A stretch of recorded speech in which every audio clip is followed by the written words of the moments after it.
একটি হতদরিদ্র ব্রাহ্মণ পরিবারে ওনার জন্ম।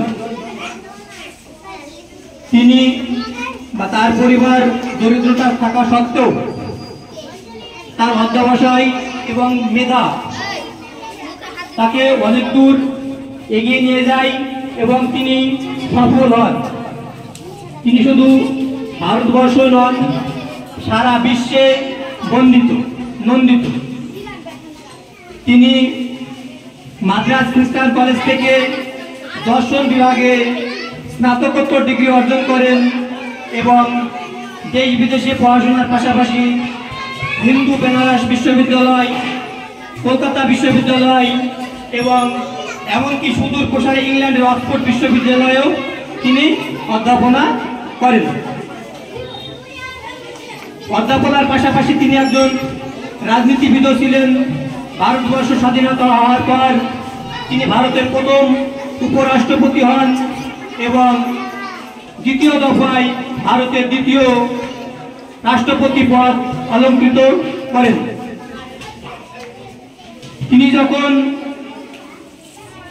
রাষ্ট্রপতি হন তখন তার প্রাক্তন ছাত্রগণ এবং শুভনাধ্যায়ী বন্ধুগণ তার জন্মদিন পালনের জন্য তাকে যখন অনুরোধ করতে আসে তখন তিনি বলেন, আমার জন্মদিন পালন না করে সমস্ত শিক্ষককে শ্রদ্ধা করার জন্যে, শ্রদ্ধা জানানোর জন্যে তাদের যে দেশ বা সমাজের যে অবদান সেটাকে স্বীকৃতি দেওয়ার জন্যে তিনি তাদের বলেন যে তোমরা এই দিন অর্থাৎ 5 সেপ্টেম্বর শিক্ষক দিবস হিসাবে পালন করো।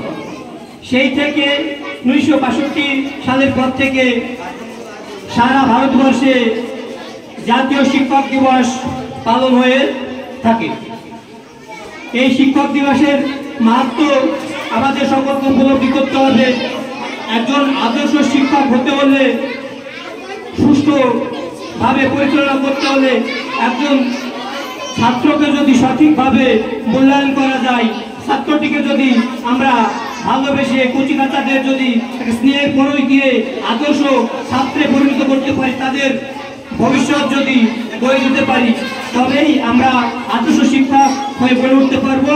এবং আমাদের এই পবিত্র দিনে সবার প্রতিজ্ঞা থাকা উচিত প্রত্যেকে আদর্শ শিক্ষক হিসাবে গড়ে উঠব এবং এই দিনটিকে স্মরণ রেখে আমরা সকলে এগিয়ে যাব এবং সকলকে শ্রদ্ধা ভালোবাসা জানিয়ে এখানে আমার বক্তব্য ইতি করছি।